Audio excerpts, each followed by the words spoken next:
So we're going to call for an opening prayer according to our agenda. So, Barney, are you there? Are you going to put your mic on, Frank?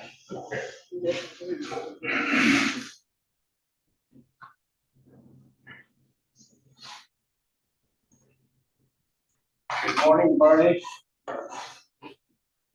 Elder. Calling Elder Barney Batiste. Mr. Notice we have here, scruffy old man. I can see you.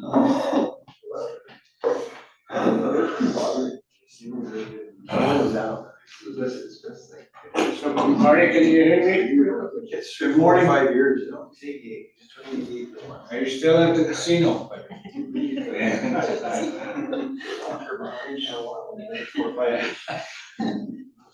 Yeah, we're ready.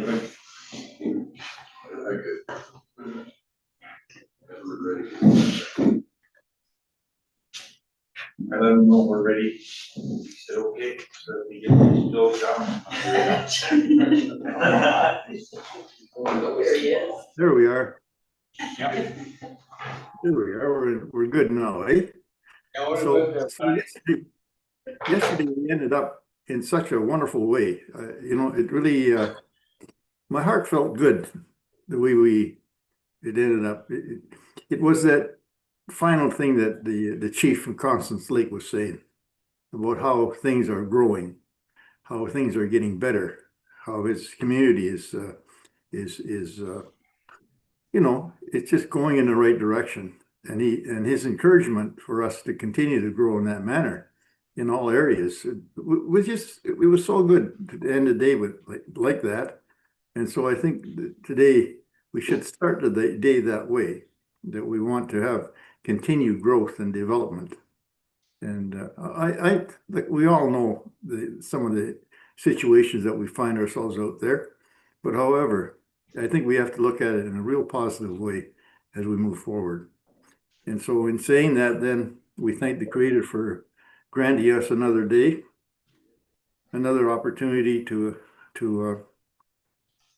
exercise the gifts that He's given us.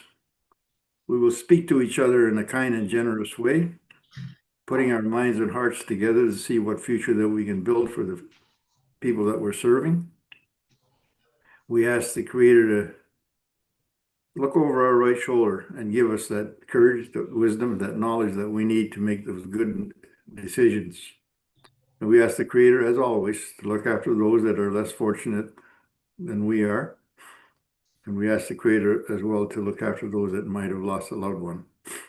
And so for us, again, as we gather around this table with the work that we do, we ask the Creator to bless each and every one of us, and as well to bless the work that we're about to do. And so that we ask the Creator to keep our minds in that good place so that good things might happen for us. We are very thankful again for all the friendship and knowledge that we share. And so as we go around the table and talk to one another, we build on positive things. So we ask the Creator to keep our mind in that perspective so that we can do some good work. And so we might start our meeting now in a good way. And again, we talk to each other and we treat each other in a kind and generous way. And that should be the way forward. So thank you, Miigwech, and we might start our day. And I really look forward to your discussions today, because I think if we keep on that note of saying, hey, it's not as bad as what people think sometimes, that we are making progress and that what we've done is beginning to bloom. And so that's such a good feeling. And I think that if we have that feeling, I think that will probably, that'll grow legs. It'll grow to the other people out on the other First Nations and out there in the field. And that will help our officers out there so much to understand that there are good things happening out there and that they're doing good work. They need that. You and I both know that they need that, being out there in the field. So So that's a good thing. And the next best thing that happened to us, Toronto won another game last night. Huh, how about that, eh? They beat Edmonton. Unbelievable. My wife just about fell out of her chair there cheering for them, but it was good. So let's start our day again in that wonderful manner of being in good spirits and that's right. Let only the good spirits guide us today. Miigwech, miigwech. Oh.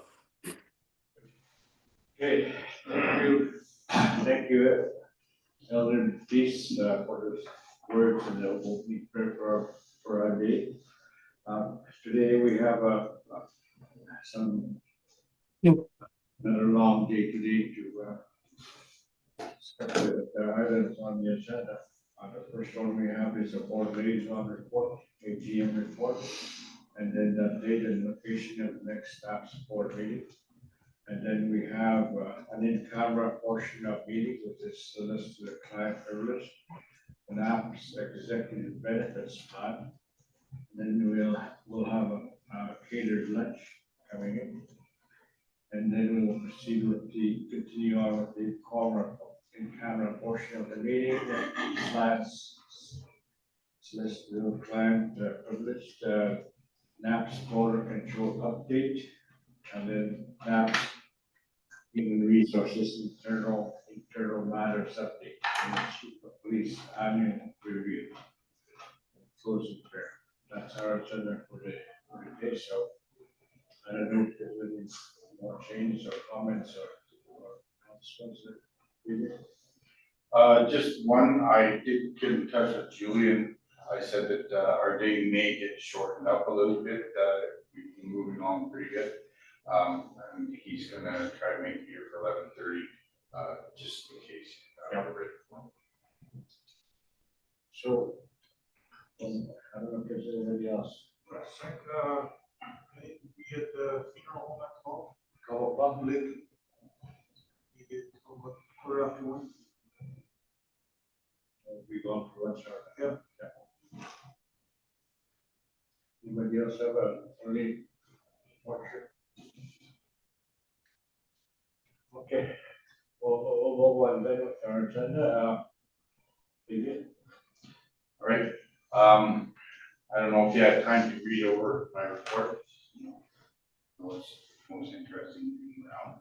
Anyways, it's been a while since I've updated you on meetings and who I've been in touch with. So there's a rather long list of where I've been since May of last year. It comes right up to the current. Some of the main things I've been working on, of course, were the AGM communications with the different tribal councils and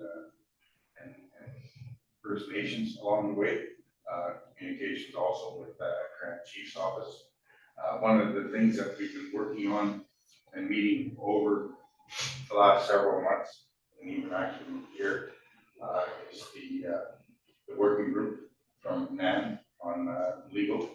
So we have a group that works with from NAN and legal and NAPS, try to see where we can go with issues like the border control, bylaws, and other main issues. It will be later on my report. We keep doing a lot of work in that area, but there's only so much that we can offer. We can't be, how do you say that, the lead resolvers of everything, unless we get breakthroughs like we had with Ontario when they, during COVID, they allowed us to control the borders. And that sort of opened the door. We've been pushing on that one ever since, and Frank is quite well aware of that. I think things proceeded as usual last year, with the exception of maybe getting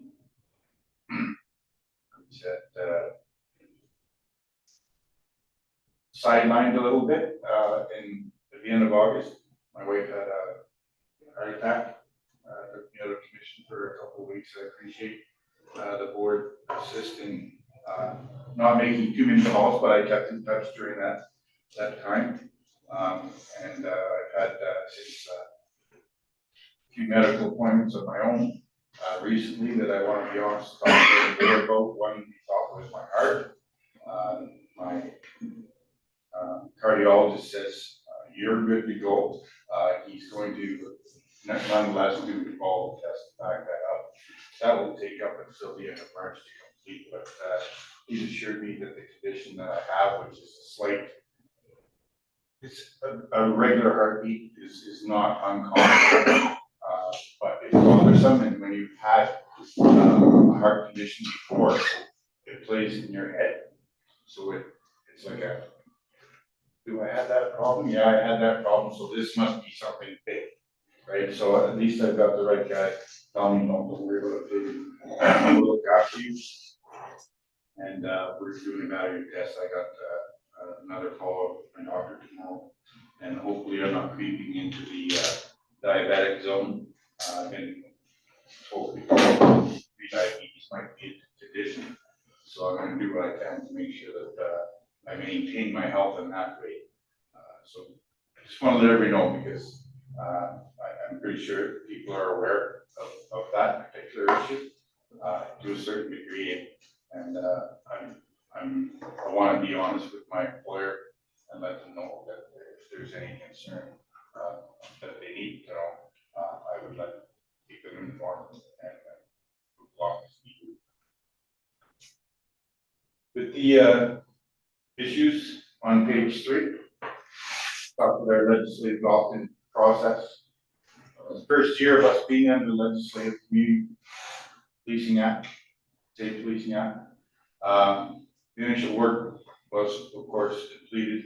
The required training that we had mandatory for under the Services Act, both the online stuff through the OPC, and then we also had the thematic training, which was attended by Jeff behind us here as well. So we kind of reversed the roles there a little bit. We got, we said that we're the topics of a lot of that thematic training, and we felt that we were the subject matter experts, maybe should have some feedback into that. So we did provide that, and we did get the training benefit out of it. So we know where we're at. The main comments, of course, from the board was that it was a little on the academic side, probably targeted specific level workers on the other side, but we were saying that for our people to know and understand that some of the words might not make a whole lot of sense, so if we could bring it down a little bit in simplicity and be more direct might help. And they have also felt that it was a little long and somewhat repetitive. We're still working along with Longlac 58 on their interest to join NAPS. Council's contacted Soljet to determine the steps required to make that happen. What we were trying to clarify is the need for all communities to agree to the addition. So when we did this, in I believe it was 2023-24, we had the chiefs in assembly at the AGM. All 34 communities acknowledge and receive Long Lake as a prospective member to join us in the CSPA movement. Now that we're beyond that and we signed on, I'm trying to get a read that they have already been, that work has been done. So now what we need to do is not work on the VCR from the AGM, but work on the VCR from the First Nation that says that they have been accepted by the board and by the assembly and are looking to join in NAPS, and so that they have the support of the leadership. And we'll go from there. Solgen has been crafting a response with Jeremy from Partners. The response is not available today, but it appears that Jeremy and what is the name of that? Jason Cizakos have both have an understanding of what needs to be done next, and between them they're crafting the contents of that VCR so that it is designed to go through the processes at the government level that will allow for the action to continue. It will take some time. I believe I mentioned yesterday that there was a new leadership at Long Lake, and we have reached out to them and have not heard back. I will continue that action, and we'll connect with their chief and make sure that they're still on that trajectory. I don't see why there could be change. I believe that John Jr. was part of the council before, so he had known the track that Tom was on. Our NAPS AGM, the steering committee led us away to ensure the venue, the travel, contacts, the media, accommodations and catering were all in place for the AGM. Most aspects of the meeting went fairly well. The final draft of the AGM report is now available. I sent it out to you. I don't know if everybody's had a chance to read it. We've had some feedback and corrected a few of the minor errors.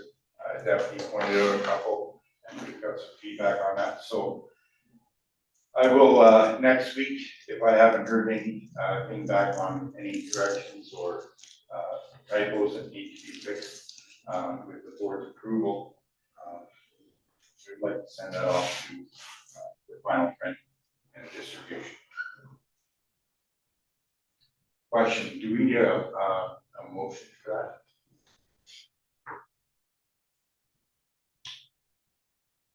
We've done it in the past. The final report is on the drive, correct, Kathleen? Final draft, final report.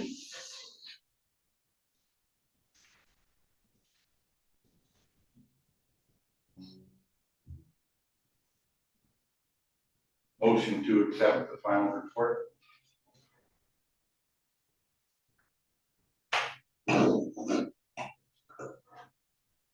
That card before the works, if I'm asking for any corrections.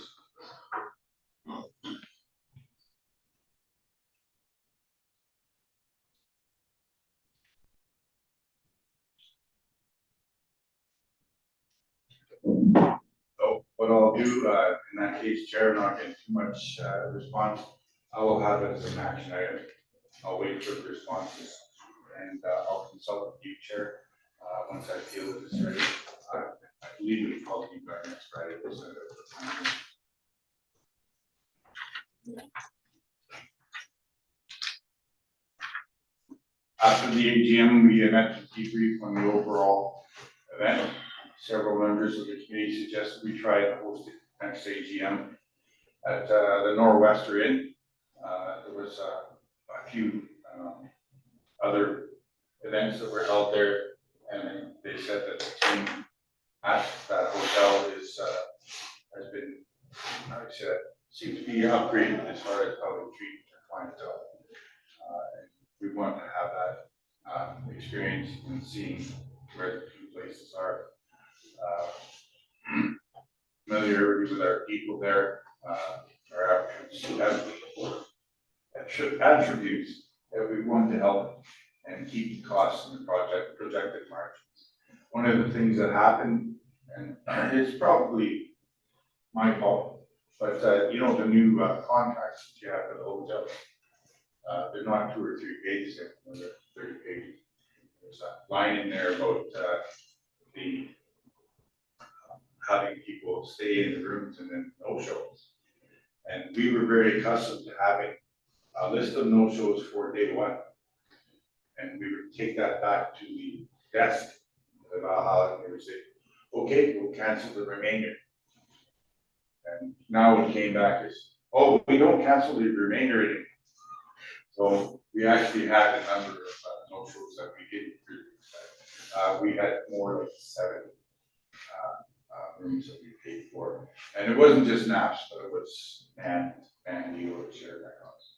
So we're going to try to fight those, but those policies are not just new. They're Toronto policies being drifted up in towards the hotel industry.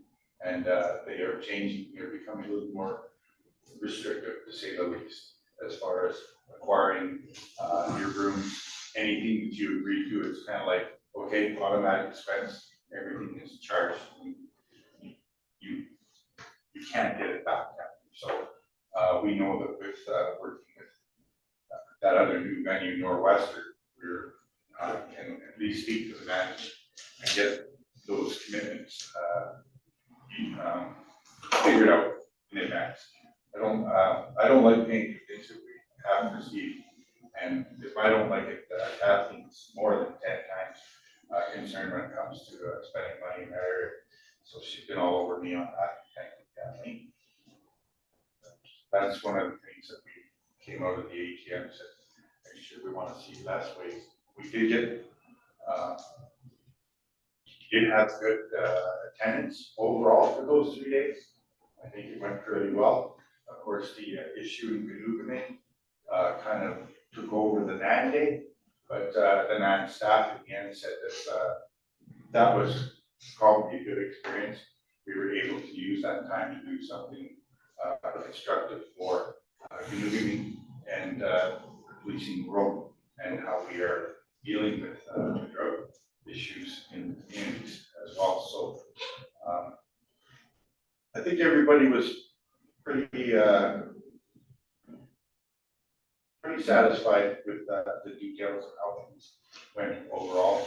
The teams, like I said, met post, were willing to get back together again. So it's a go forward. And we believe it will be held in September of next year, correct, Kathleen? We're going for the Northwestern. So any comments on that Northwestern selection? I know that I have a comment. Yeah.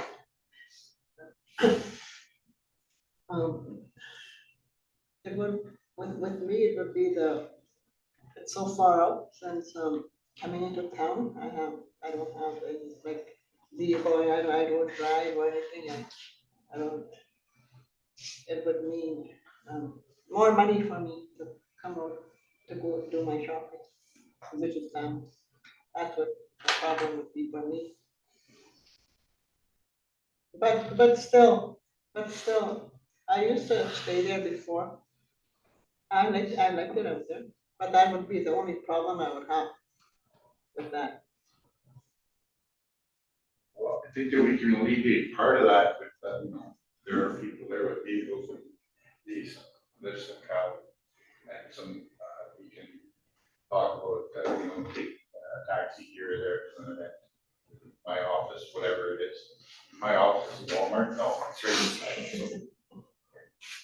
But take care. And I think it's good that we use best practice as a First Nation zone. Kill that, so. Could be more open to our needs. I know First Nations not artificial. Give it a shot. We did discuss going to Victoria to Superior, but we wanted to try this one first.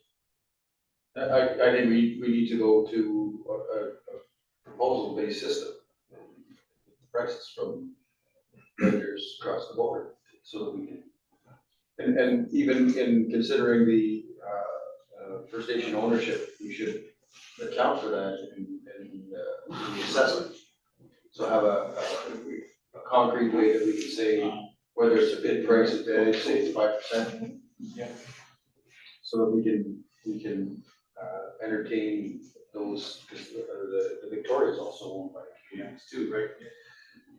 So happy to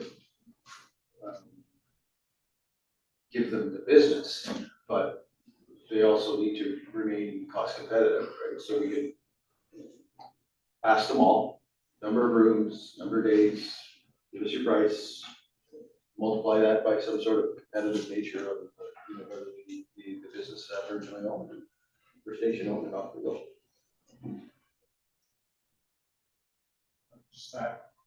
Yeah, there's so many comments as well regarding the federal government, I believe, has a procurement percentage for consideration for First Nation people for businesses.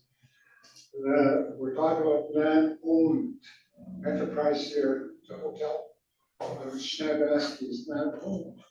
I think maybe we should consider some kind of percentage for procurement for us to guide the committee. I know Superior is First Nation owned, but then Superior is non-owned, which is our people. So I think we have to start looking at things like that.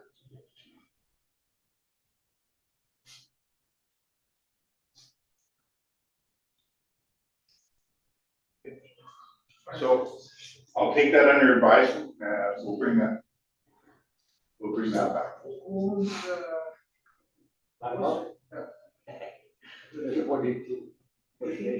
That was the one that and.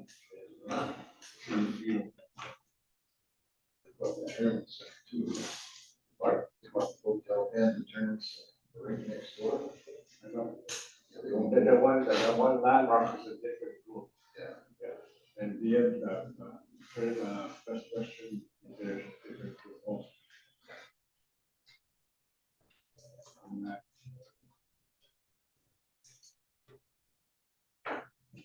I'll bring that back to the group and let them know that we're interested in getting perhaps the process going. There's lots of time to do that in this first quarter, I believe. And get some sort of indication, then go from there and try to solidify what.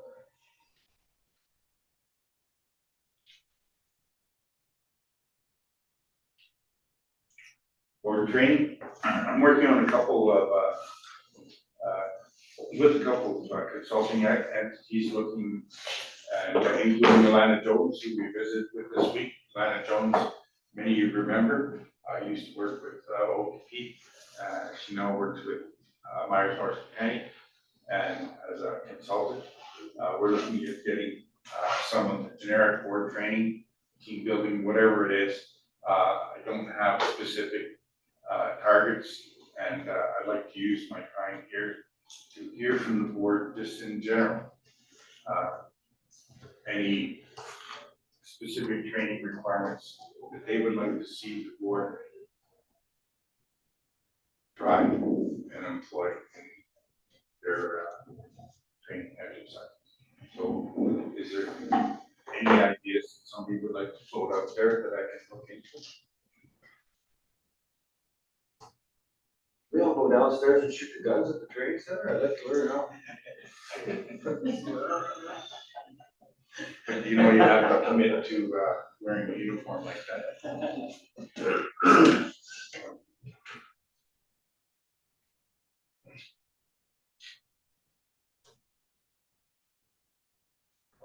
We've done roles and responsibilities and team training in the past. We've done the thematic training and the other things that are required from the CSDA. We have a mix of board members, old and new now. We probably will have at least one more new board member coming on shortly. And we need to regenerate training. If we don't, some people will get lost in the direction. We should look at, under police forces, what kind of training they have taken. They must have training courses where they go to training matches and stuff. And they do that for the board members.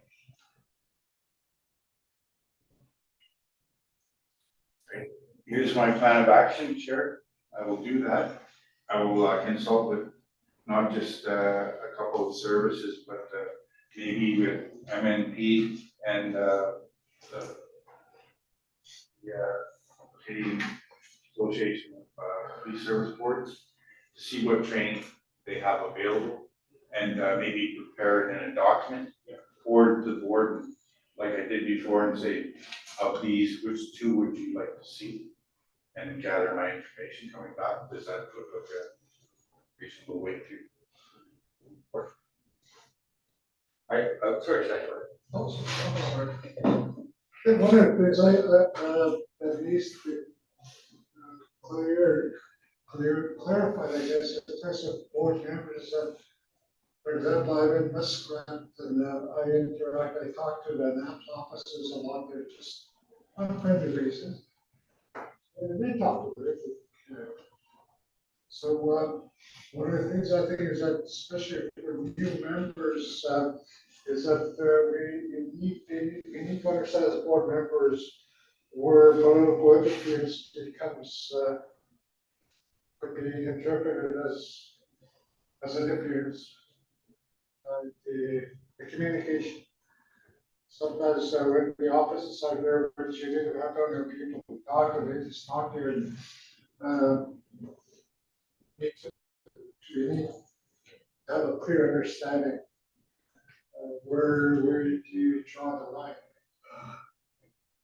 Because at the AGM, there was a report talking about interaction with the board members and the officers that we had said there should be greater interaction between a board member and officers on the ground.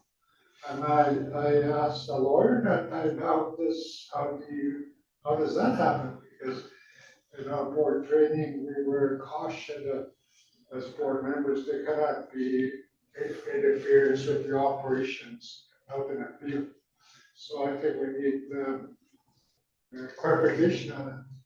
Just what Peter probably doesn't get into misinterpretations by their friendly interactions. Because I like talking to them, they're good people. They're over there trying their best. And I believe the management stand tells them that, reiterates that as well, say, just, you know, it should be just conversation, not direction. If you have something you would like to direct, then it should go through the chair, hopefully. And then, for my office, I can relay that to the chief, or you can call the chief. And we can, it's just a matter of personalities. 99% of the time, as you know, talking to an officer is just as easy as talking to anyone of us. Yeah, it's not a big one, but if somebody has a certain thing that they're working on that you may not know of, bothers them, it could be exposed and bent out of shape before we know that it was just a start of an interesting conversation. It can quickly go downhill. But I agree, Stan, that there could be something in terms of not just policy, but a how-to on greeting officers and letting them know what was, because often the police want to know, well, what's the board doing these days? I'll just say, well, we're working with management to try to make improvements and talk about the generalities where we're going, things that are pushed out at our level, that are policy, that are not.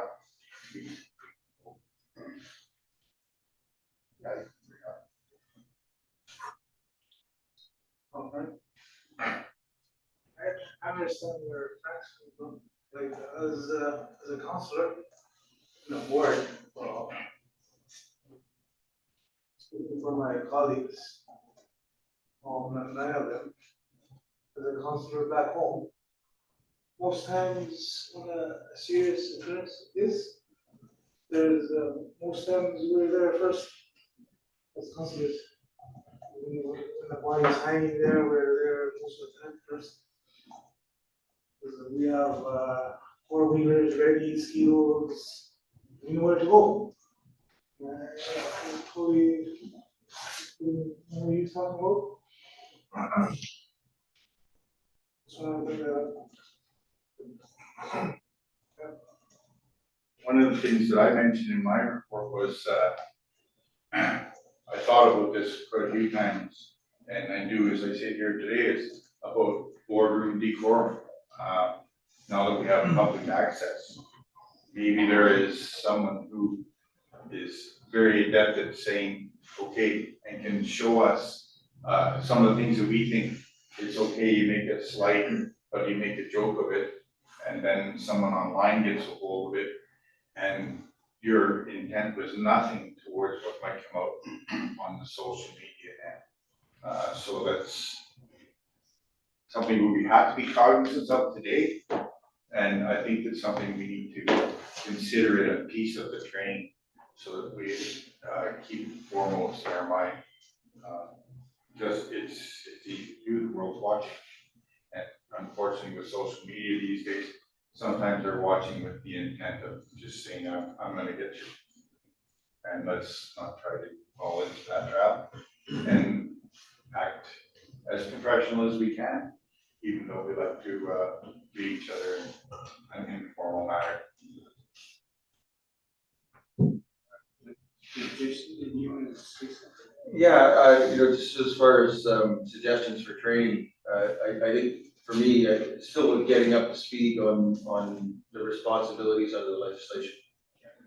And, it's all new to us, right? It was, not that it was ad hoc before we made that move, but it's substantial. And for me, getting further comfortable with, the specifics about how we can and we can't on certain issues is, because there's lots of rules, lots of outside agencies and people that are in our board meetings, and I'm still wrapping my head around that. So that's, that's where I'm at, maybe, just trying to fine tune knowledge about what we're doing under the legislation. I might add, like, that would include understanding our role as a police service. Because I know that over the last couple of days, I'm kind of stuff that NAPS should be doing this, and I'm sitting there going, yeah, we are doing that. And NAPS also should be doing this. And, yeah, we're doing that too. And so I think as we're growing, our capacity is going into, especially needs to someone. I think that, we should, and as the IOP keeps telling me that the board has to be more involved in the policing aspect of it and learning it. I think maybe just reiterating some of the things we do and how we've changed from, the 40 officers that were out there that can only do, piecework to the other things that we do now.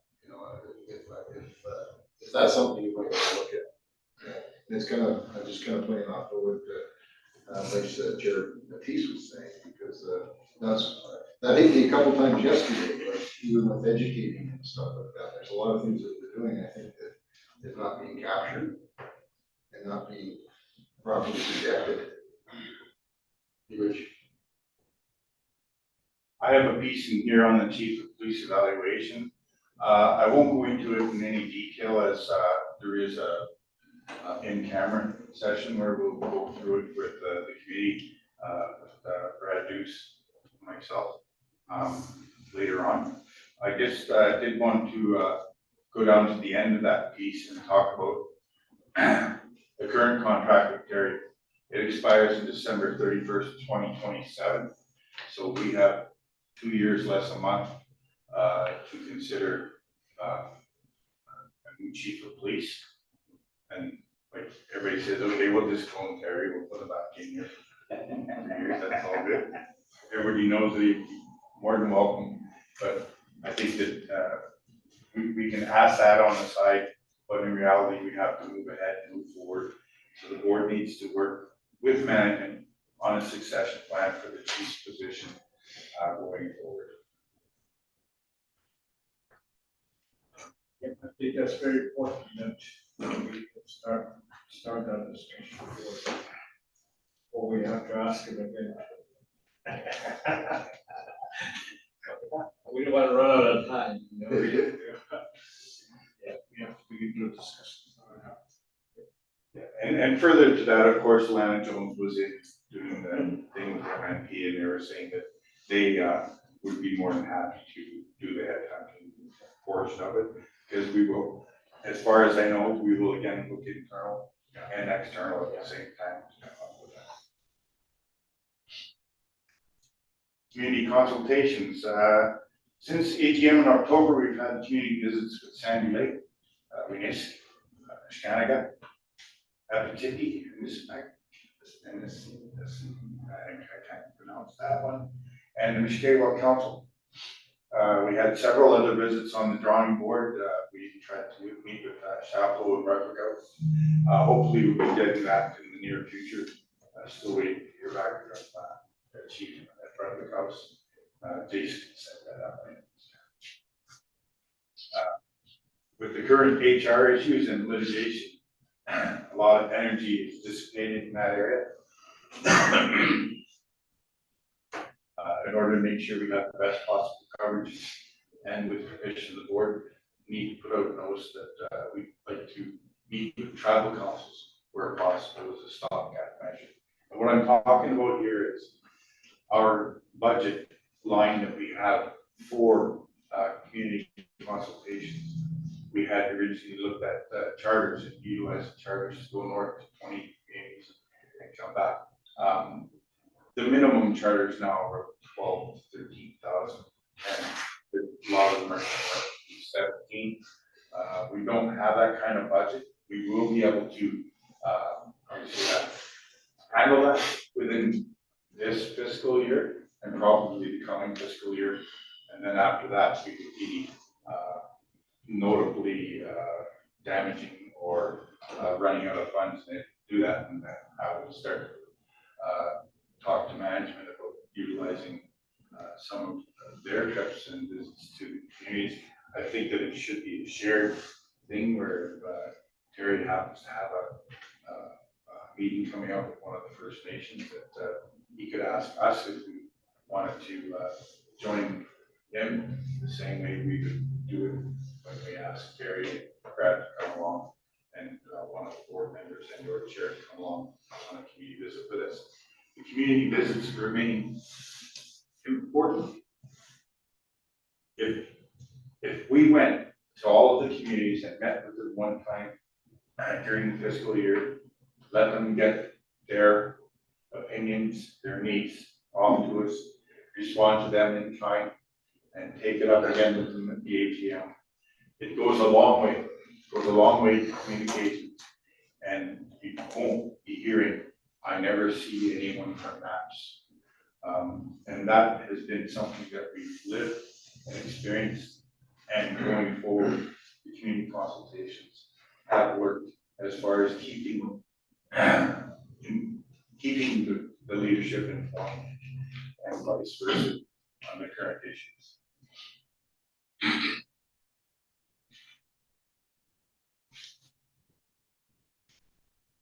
David, Yes. I know at home we try and get the officers in the conference room every chance we get.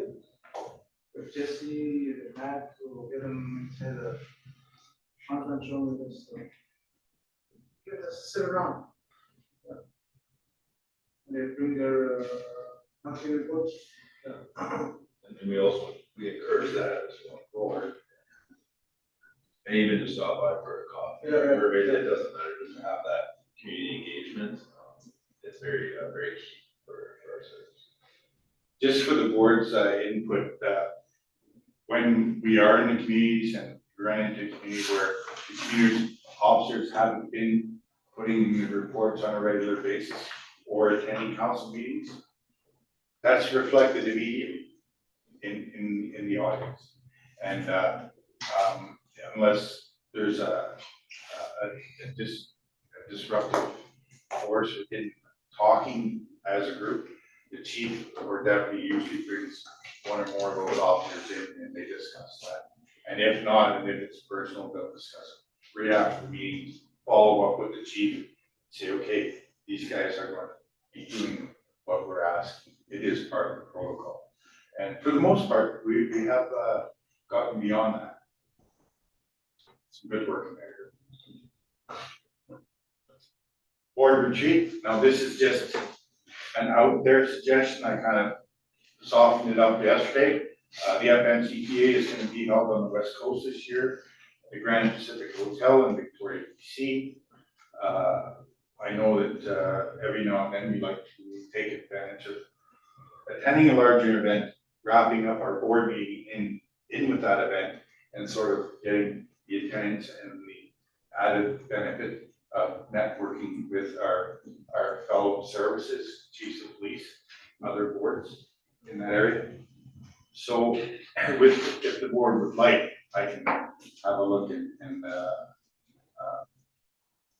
push to have a package put forward to the board to say, okay, this is what we would look like if we wanted to attend that. I believe it's gonna be in July this year, or June, sorry, this year.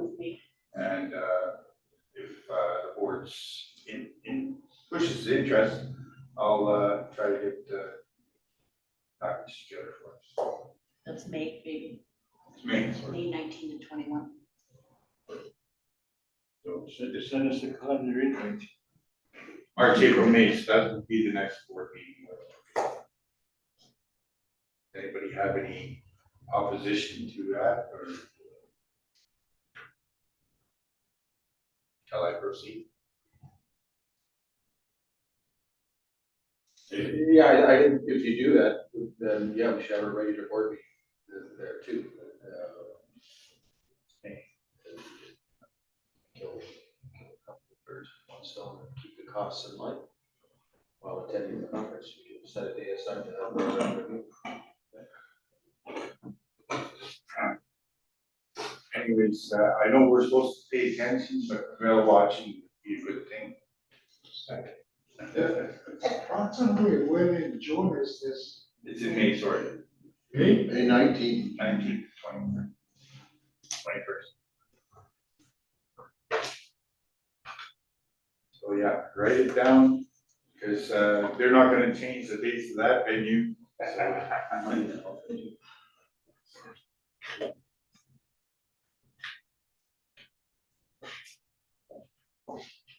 All right, that's a good point there, so we'll line that up, see if we can do. And in between now and then, report back to the board on the viability. Right, that's the one in, on Pacific.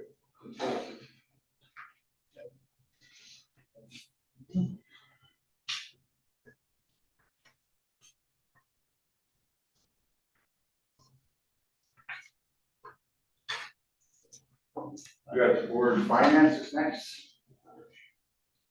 We're in pretty good shape overall. We're heading into surplus territory once again. The main shortfall in the budget we had to report on is in community consultation. I'm not saying it's short right now, but if we were in full swing doing the consultations, we could easily sink that budget. With would only take 5 visits to complete budget. One way that we can manage the issue now is through existing surplus that we have, so we're okay with this year, and as I mentioned, probably next year as well. So what I was thinking of is making a little bit of a shift in making sure that we can meet with the tribal councils, each of the tribal council entities. That will make sure that at least we've had one extra contact with leadership, some chance for feedback, and then concentrate on filling in where we haven't already gone to the communities on the ground. I do this in advance of saying, okay, when we get to the point where we are negotiating a new agreement, a new 3-year term agreement, that one of the things that the board asked for is an addition to the budget in terms of community consultations, given the existing and rising costs for charters. To do these things with schedule flights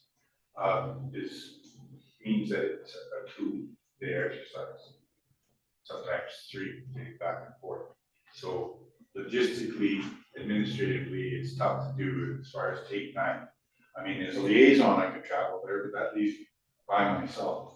And usually when I'm at these meetings, it's not just the liaison, it's the chair, the board rep, the chief of police, his designate, possibly the deputy, and where we can, if there's room, we try to take more than one of the man team with us, so that Brad gets that experience necessary in order to know and feel what the chief's responsibilities are and the reactions in the communities themselves.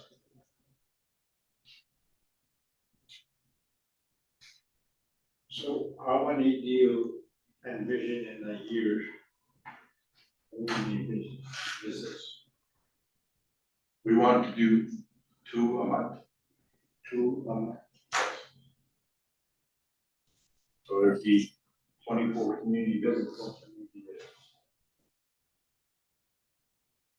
That's the target, and the ultimate target would be to do 34 community visits this year. And, I don't get that.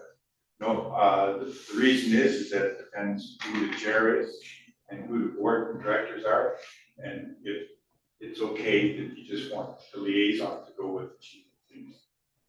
I think that there's benefit to having the directorship involved in these community visits.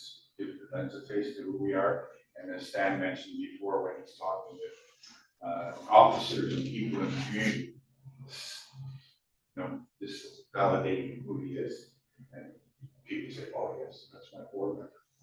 So, and it's another outlet to talk. Some people will talk not to me as forcefully as they might talk to Harold. Harold might get, attend any conversation with one of the chiefs and say, "Well, your board liaison did this. Why did he do that?" And then Harold will say, and we'll straighten it out if there's a misunderstanding. More communication doesn't mean more misunderstanding. It means that there's better ties to what you're getting to and strengthens. On our list, we see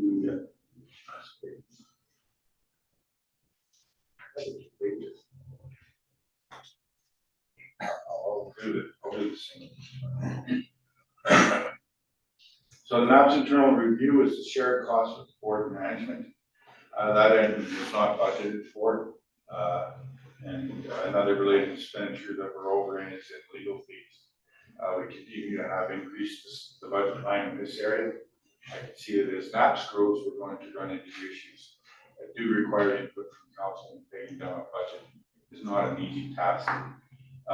With the recent additions to the budget from the NITP, which was a 2% increase this year and a 4% increase next year. These are over and above the monies we had before. These are monies that will stay intact and not be clawed back, say in 27 or 28. So we put the amount of 25,000 and we just added it to legal fees to lessen where our problem was there. At this point, we have 227,891.88 remaining in this quarter. And as you can see, with a $1.2 million budget, that's probably close to being on target. Kathleen provided a reference sheet for next year's budget. And so we haven't done any mechanics with this one. It is last year's budget. Basically, and what we did was we added the 4% funds we split into legal fees. And what was the other one, Kathleen? The board insurance. The board insurance, we expect a small adjustment there. So it's not really monkeying around, it's just assigning the money where it goes. We'll have a chat with Harold down the road about what he thinks in regards to the budget. And that's my spiel for now.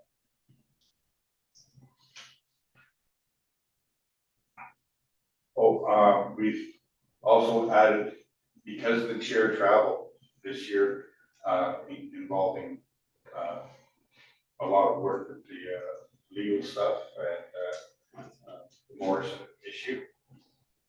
We've had significant travel. So we just thought, what we'll do is we'll put the rest of that 4% and add it to the chair's travel and wait for an adjustment on that later.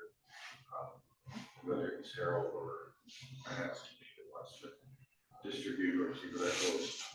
As we are right now, until we get done with the litigation, I don't see anything. I think that money will be expected. It's my report, Chair. Okay, thank you. So any questions from the board, comments? Go ahead, Stan. I just want to make a comment, the question is in terms of law and I know we got a mandate from the chiefs at the local level, but I haven't seen any analysis on it myself, cost analysis. The reason I say that is that many communities have been waiting for a long time to get a decent service, compliments and offices at the community level. But when we start bringing in new people, new communities, how does that impact on the longer term or even now in terms of assigning some of the existing resources, especially officers, to new scenarios like that? I'd like to see, I know right now, we're told we got 314, we're about 180 from our target of 500.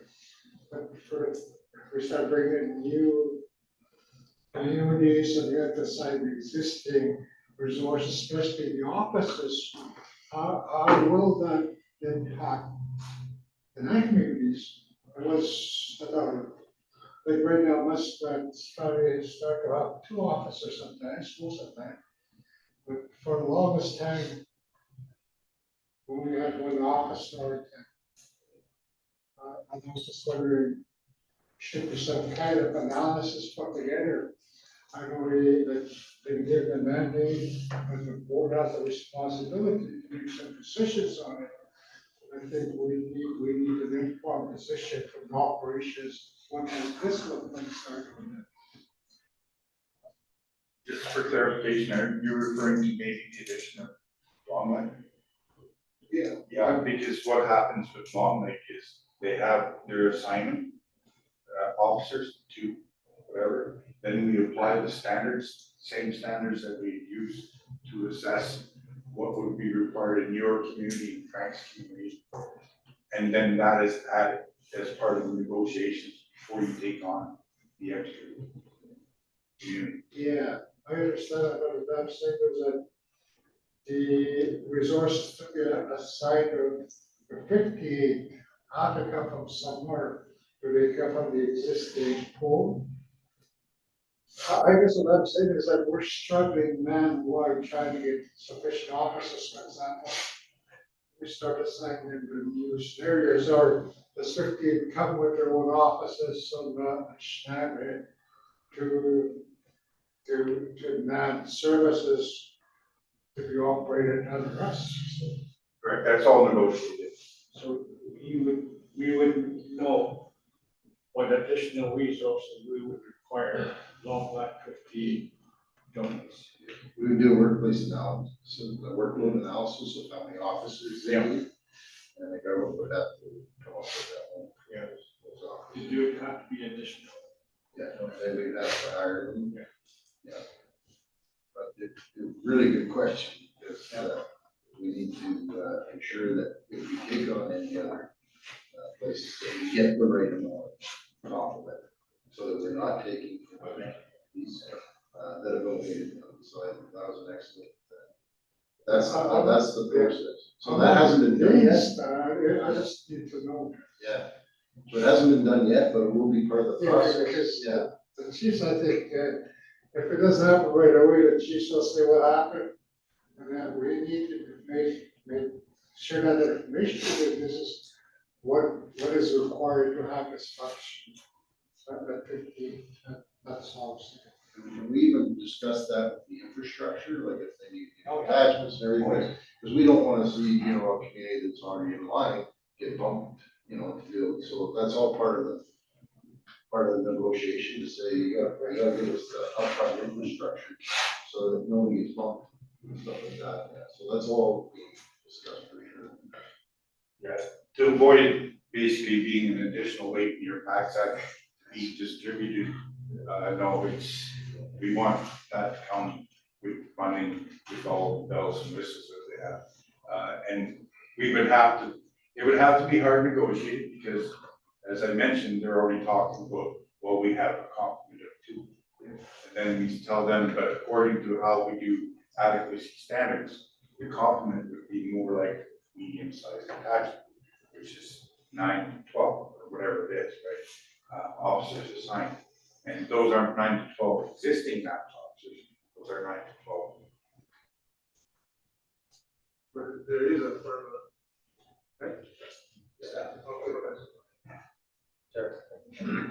I think the idea is a transition plan after they're accepted, generally into the fold. So that, you're not robbing Peter to pay Paul, but the idea is that as you bring in the money, we recruit. And the promise is to use those additional resources where we can at that community. There certainly will be some assistance that the NAPS can do, like what I would call ancillary to what we do already, right? It doesn't matter, like the drug units, the other things that we provide as a shared service, that's available to you, but as far as the specifics, community infrastructure, local forces at Long Lake 58, that's on top of, you're not picking pockets of other communities. This is the transition into your community. And when we get those officers in place as additional hires to NAPS, that's when you get them, not before. And even dealing with the, their current service provider, the OPP, making sure they're aware of that.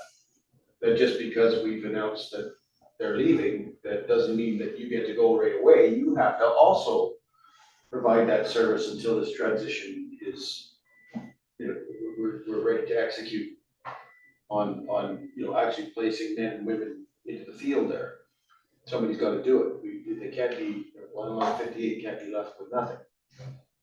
So I think it's, that it's not just, the cost analysis is one, but the transition plan needs to be clear.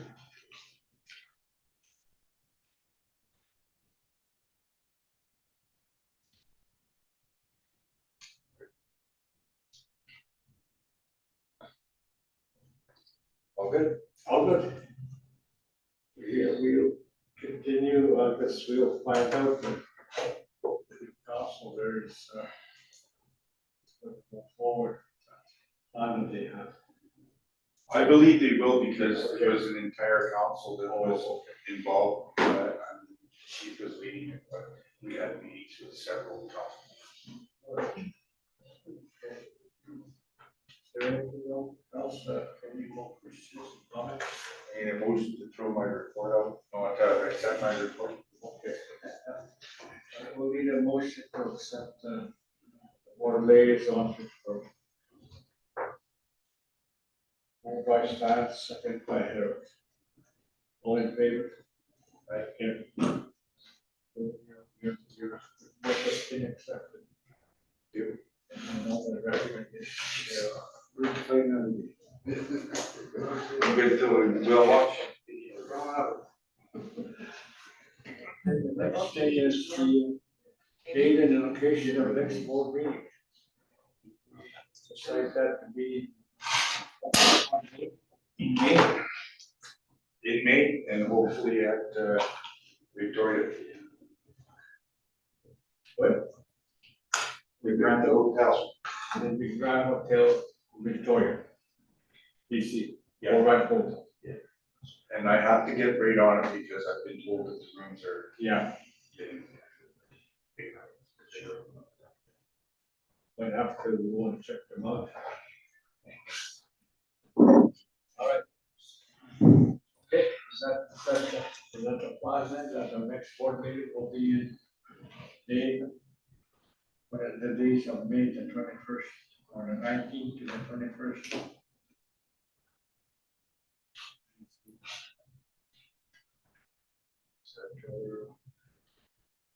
I will go. Is that required more? He was supposed to be here for I don't think we need a motion for the location meeting. No. No. It's just an action item. AGM. The AGM, we're going to look at,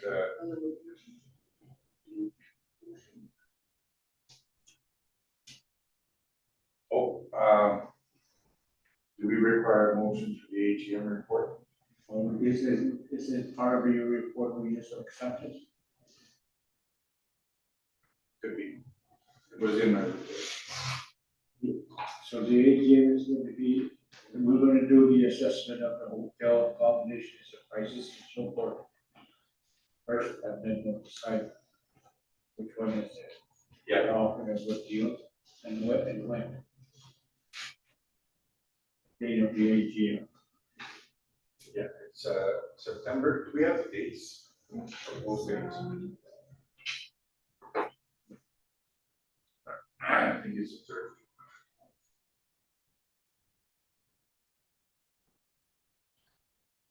Week of the 21st is the AGM.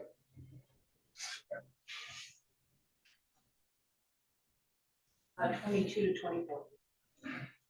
September 22 to 24, it's next NAPS, man legal and man justice.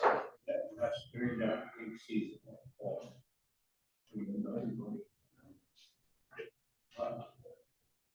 That's my opinion.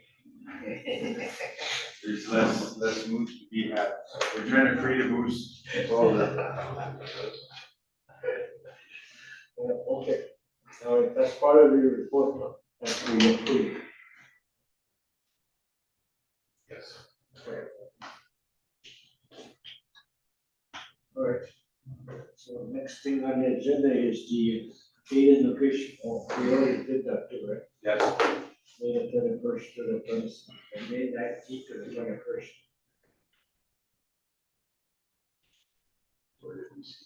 Yeah, and I'll take that as an action item, report back to the board if we can do it.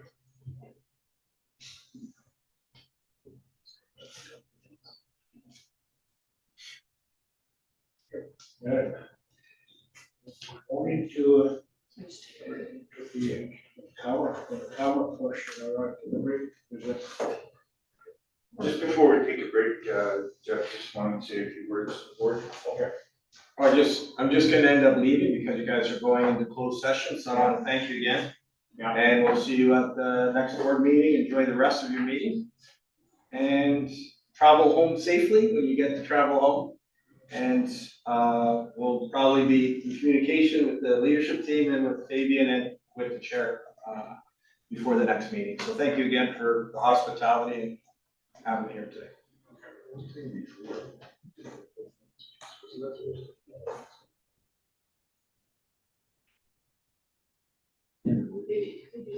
Is there?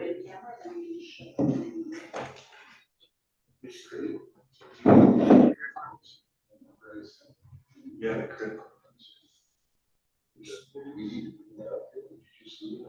I did see it, yeah, you'll have to have a discussion with the board, so the board should know what it is. and what it means. So I don't know if you'll have time at this meeting to do it, but, yeah, that's the board, should be the board policy. Yeah. So that'll have, yeah, so that'll it'll require a discussion with the board, a deeper discussion. So I'm gonna talk to Fabian about that, maybe for the next meeting. I did look at it, thought it looked good. Yeah, okay, because we got it together.